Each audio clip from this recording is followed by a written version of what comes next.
Έχουμε κοντά μας για το θέμα αυτό την κυρία Σοφία Μιχαλοπούλου, κλινική ψυχοπαθολόγο ψυχοθεραπεύτρια, η οποία θα μας εξηγήσει ποια είναι τα πιο συχνά ψυχοσωματικά, πόσο επηρεάζουν την υγεία μας και φυσικά θα προτείνει τρόπους για να τα αντιμετωπίσουμε. Καλησπέρα κυρία Μιχαλοπούλου. Καλησπέρα. Είναι αλήθεια ότι η σωματική μας υγεία επηρεάζεται από τα κέφια μας?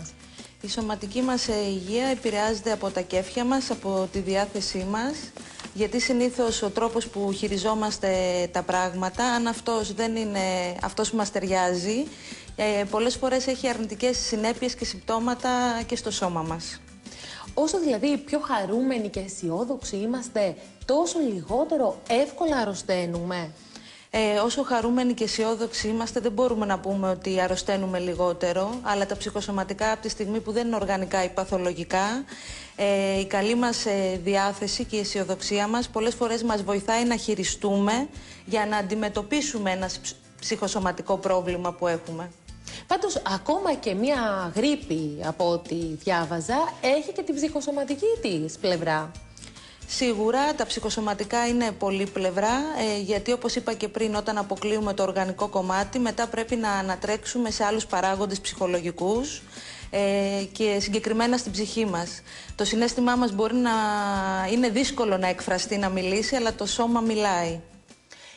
Πριν πούμε οτιδήποτε άλλο, να οριοθετήσουμε τι εννοούμε όταν λέμε ψυχοσωματικά και πότε μία διαταραχή είναι ψυχοσωματική, κυρία Μιχαλοπούλου? Το ψυχοσωματικό σύμπτωμα, όπως ανέφερα και προηγουμένως, από τη στιγμή που έχουμε απευθυνθεί πρώτα στο γιατρό μας, στον παθολόγο μας και έχουμε αποκλείσει κάτι οργανικό, τότε θα πρέπει να εστιάσουμε και να εντοπίσουμε σε ψυχολογικούς παράγοντες. Πράγματα που δεν μπορούν να εκφραστούν, πράγματα που έχουμε πνίξει, που έχουμε κρύψει μέσα μας, πολλές φορές έρχονται και παρουσιάζονται στο σώμα με πόνους. Γι' αυτό και πολλές φορές έχουμε έντονους πονοκεφάλους, έχουμε το αυγενικό, έχουμε πάρα πολλές δερματοπάθειες που παρουσιάζονται, όπως για παράδειγμα αναδιαστήματα. Πολλοί άνθρωποι μας λένε ότι το χειμώνα έχουν εκζέματα, ενώ το καλοκαίρι πιστεύουν ότι μειώνονται τα συμπτώματα. Δεν μειώνονται τα συμπτώματα γιατί οφείλονται στις καλές συνθήκες τις κλιματολογικές, αλλά πολλές φορές το ότι είμαστε πιο ανάλαφροι και πάμε διακοπές με λιγότερο στρες και άγχος, το σώμα μας μπαίνει και αυτό σε μια διαδικασία ηρεμίας και ξεκούρασης, οπότε πονάμε και υποφέρουμε λιγότερο. Όπως και το φαινόμενο όταν ξυπνάμε μερικές φορές το πρωί και νιώθουμε να μην θέλουμε να βγούμε από το κρεβάτι, άλλες φορές που σηκωνόμαστε σαν ελαττήριο και νιώθουμε σαν πούπουλο. Αυτό γιατί συμβαίνει, κυρία Μιχαλοπούλου? Αυτό συμβαίνει γιατί πολλές φορές το σώμα αντιδρά σε μία θλίψη που έχουμε, και το σώμα π.χ. μπορεί να παρουσιάσει έναν μυϊκό πόνο, ενώ ξέρουμε και έχουμε εξεταστεί και δεν έχουμε κάποιο πρόβλημα οργανικό, δεν έχουμε κάποιο πρόβλημα με το χέρι μας, με το πόδι μας ή με το στομάχι μας, αλλά έχουμε έντονους πόνους και υποφέρουμε. Υπάρχουν λοιπόν πολλών ειδών διαταραχές ψυχοσωματικές. Ποιες είναι οι πιο συχνές?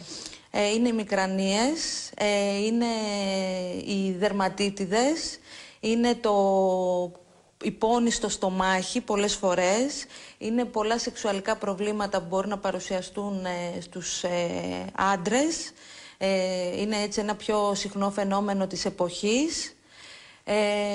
Γενικότερα μπορεί να είναι και η ανορεξία και η βουλημία. Το ψυχοσωματικό είναι ένα αυτοάνωσο που μπορεί να μας χτυπήσει μια κακή περίοδο της ζωής μας στο πιο αδύναμο σωματικό μας σημείο. Κυρία Μιχαλοπούλου, ξέρουμε ότι η διατροφή επηρεάζει την ψυχολογία μας και εμείς ανακαλύψαμε ότι το πορτοκάλι, εκτός από υγιεινό και γευστικό, είναι χαλαρωτικό και ηρεμιστικό. Λοιπόν, πάμε να δούμε το βίντεο. Η πρώτη εμφάνιση της πορτοκαλιάς μαρτυρείται στην Κίνα το 2200 π.Χ., ενώ μετά το βρίσκουμε στην Ινδία. Με τις σταυροφορίες μεταφέρεται στα λιμάνια της Νότιας Ευρώπης, αλλά η ποικιλία που φτάνει στην Ήπειρό μας είναι εξαιρετικά πικρή. Έπειτα από 500 χρόνια καλλιέργειας, τα γλυκά αναλώσιμα πορτοκάλια κάνουν την εμφάνισή τους στη Μεσόγειο. Πρόσφατα σχετικά ανακαλύφθηκε ότι ο τύπος πορτοκάλι περγαμόντο, που έγινε διάσημος από το τσάι Earl Grey, έχει θετική δράση στην κατάθλιψη επειδή ενισχύει την παραγωγή μελατονίνης στη διάρκεια της νύχτας. Τι άλλο κάνει μια πορτοκαλιά? Κατευνάζει την νευρικότητα. Κυρίως την νευρικότητα που προκαλεί αϊπνία, συνοδεύεται από κατάθλιψη ή προκαλεί μυϊκές συσπάσεις και πόνους στην κοιλιά. Μπορεί επίσης να χρησιμοποιηθεί στις περιπτώσεις καρδιακής ταχυκαρδίας νευρικής φύσεως. Η απόσταξη από το ξύσμα της έχει ερημεστικό αποτέλεσμα στο νευρικό σύστημα και χρησιμοποιείται πολύ στις αϊπνίες. Δεύτερον, βοηθά την πέψη. Η πικράδα που έχει το ξύσμα πορτοκαλιού ευνοεί τις πεπτικές εκκρίσεις και δρά σαν τονωτικό της χώνεψης. Ηρεμεί όμως και το δέρμα. Η απόσταξη των μικρών σπόρων της πορτοκαλιάς είναι αντισηπτική, επουλωτική και βοηθά την αναζωογόνηση της επιδερμίδας. Για τον λόγο αυτό συνίσταται για τα ευαίσθητα ή ταλαιπωρημένα δέρματα, ακόμα και για τη φροντίδα του τριχωτού της κεφαλής. Τέλος, χρησιμεύει και ως έλαιο σε μασάζ θεραπείας για τις μικητιάσεις ποδιών και νυχιών. Ακόμα, καταπολεμά την ευαισθησία στην επιδερμίδα. Το αιθέριο έλαιο από ξύσμα πορτοκαλιού αλλά και το αφέψιμα του ξύσματος δυναμώνουν το τείχωμα των μικρών αγγείων και των φλεβών του σώματός μας. Αποτελεσματικό αντίδοτο σε πολλές δερματικές διαταραχές όπως η ερυθρίαση, οι αιμορροίδες και η φλεβική ανεπάρκεια γενικά. Πώς θα το χρησιμοποιήσετε? Σε αφέψιμα με ξύσμα πορτοκαλιού. Αφαιρέστε πρώτα τη λευκή σάρκα από τη φλούδα, κόψτε τη σε κομμάτια και αποξηράνετε την για 3 μέρες πριν φτιάξετε το αφέψιμά σας. Σε αρωματοθεραπεία. Χρησιμοποιήστε το νερό από άνθη πορτοκαλιάς που είναι λιγότερο συμπυκνωμένο από το αιθέριο έλαιο. Αν έχετε αποφασίσει να σταματήσετε το κάπνισμα, ρίξτε μερικές σταγόνες από αυτό το νερό σε ένα μαντίλι και κάντε βαθιές εισπνοές για να εξουδετερώσετε την επιθυμία για τσιγάρο. Σε έλαιο για μασάζ. Για ένα μπουκαλάκι 10 ml ρίξτε 3 σταγόνες αιθέριο έλαιο περγαμόντου, 3 από ξύσμα πορτοκαλιού και συμπληρώστε με φυτικό λάδι τζοτζόμπα. Εφαρμόστε μετά στους καρπούς και στο ηλιακό πλέγμα. Εισπνεύστε. Κυρία Μιχαλοπούλου, πόσο βοηθάει η διατροφή στο να έχουμε καλή διάθεση? Η διατροφή βοηθάει πάρα πολύ στο να έχουμε καλή διάθεση, γιατί υπάρχουν πάρα πολλές τροφές με τις βιταμίνες και τα ιχνοστοιχεία που μας βοηθούν στο να είμαστε αυτό που αναφέραμε, αισιόδοξοι, χαρούμενοι και γενικώς καλοπροαίρετοι και θετικοί, που το έχουμε ανάγκη αυτή την εποχή. Μπορούμε όμως να τονώσουμε τη διάθεση και από μόνοι μας? Μπορούμε, αν έχουμε ένα σταθερό πλάνο στη ζωή μας για να αποφεύγουμε δύσκολες καταστάσεις. Όπως το να εκφραζόμαστε, να βάζουμε τα όρια μας, να μπορούμε να εκφράζουμε τα θέλω μας και τα μπορώ μας και να είμαστε απελευθερωμένοι ώστε να βάζουμε νέους στόχους. Και πότε κάποιος χρήζει ψυχοθεραπευτικής υποστήριξης?